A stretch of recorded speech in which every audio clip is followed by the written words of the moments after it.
Hi, I'm Tammy Bonin. Today, I want to share an experience that shifted something in me, not only about art, but about life, expression, perception, and what it means to stay present with something long enough for it to reveal itself.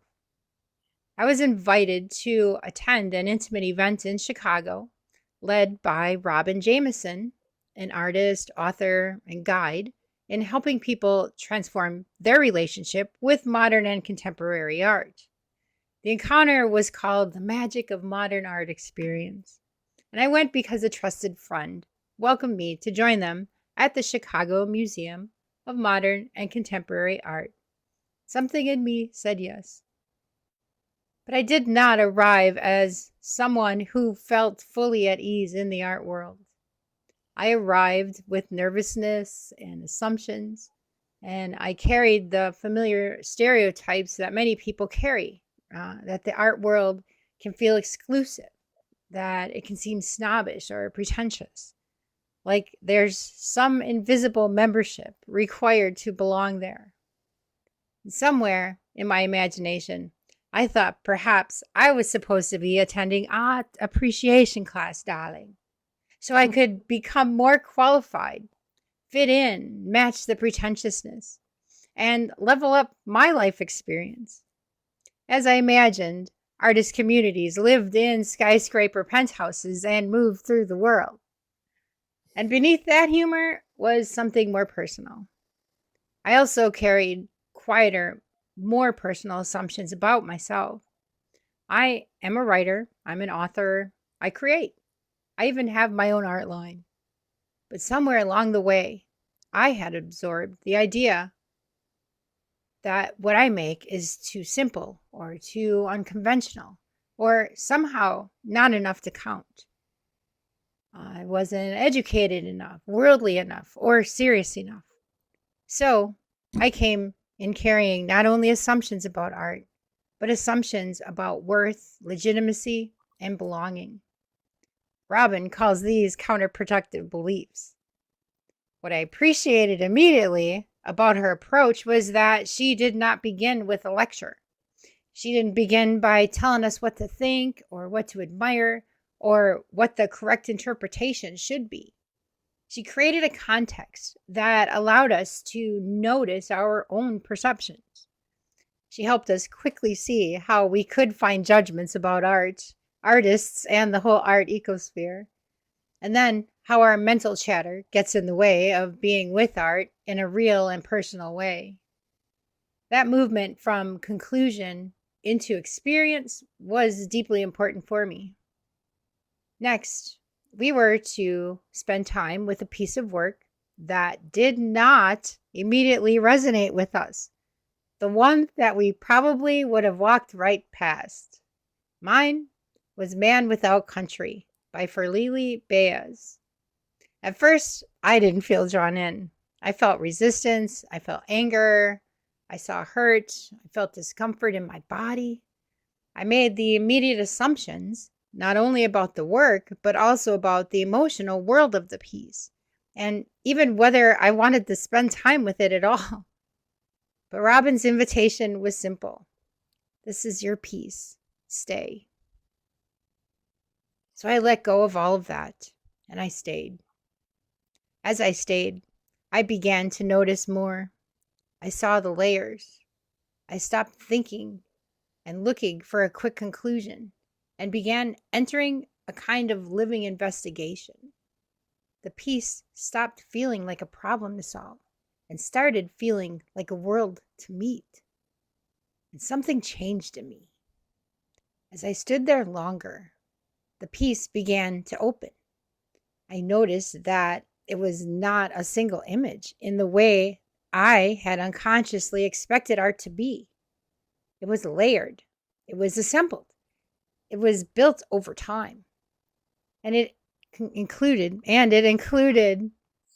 torn and repurposed pages, maps, textures, fragments, figures, edges, markings, and forms that felt both historical and alive. And some parts felt clean, some rough, some delicate, some forceful.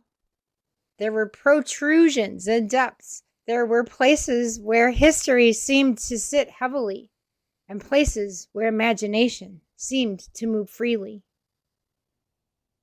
Robin would occasionally interrupt my thinking with a gentle prompt. Notice how you're feeling right now. Such a simple question, yet so profound. It pulled me out of analysis paralysis and back into embodiment, out of performance and back into honesty, out of trying to be good at looking and figuring it out, back into actually being with the experience. When I checked in with myself somatically, I realized I was carrying anger. That surprised me. The piece was not simply showing me itself. It was showing me something in me. I was responding as if I had entered the oppressive place in time, as if the emotional field of the work had reached into some internal chamber I had not planned to visit that day. Then, as I continued to stay with it, something shifted again. I began to see strength alongside pain, pride alongside rupture, freedom inside complexity. I saw the courage of using many mediums, many surfaces, many languages of expression. I saw refusal to be flattened. I saw a voice that did not ask permission to be tidy. And then, unexpectedly, I felt joy. That may have been the most surprising part of all. Joy did not arrive because the work became easy. Joy arrived because I had crossed through my own resistance and found living expression on the other side.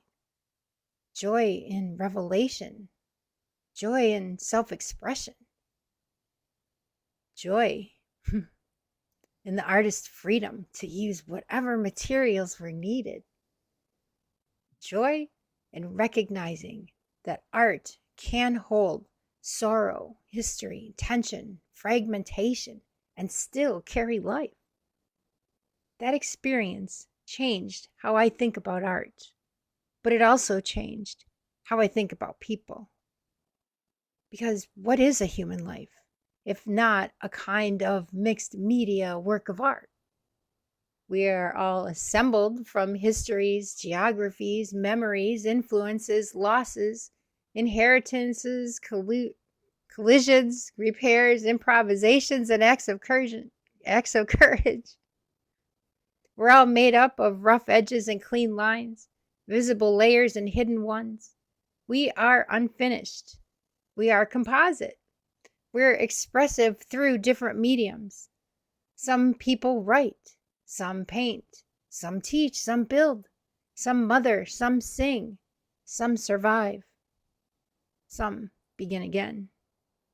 We are all creating a life through the materials available to us. And that realization met me deeply because my medium is transformation. I write about transformation. I teach it, I speak it, I draw it. I make poetry and songs from it. So this museum experience opened something larger for me. It was no longer just art appreciation. It became an inquiry into how I let other people be what they are without rushing to reduce them. It's how I let their form be their form. How I allow their expression to exist before I decide whether it fits my preference, expectations, or categories. In that sense, art became a doorway into compassion. How often do we stand in front of a person the way we stand in front of a work of art?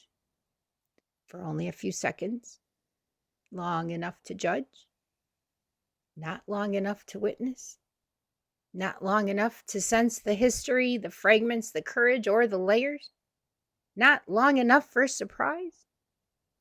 And yet, if we stay, if we become a little quieter, if we notice our own reactions, perhaps something more becomes possible.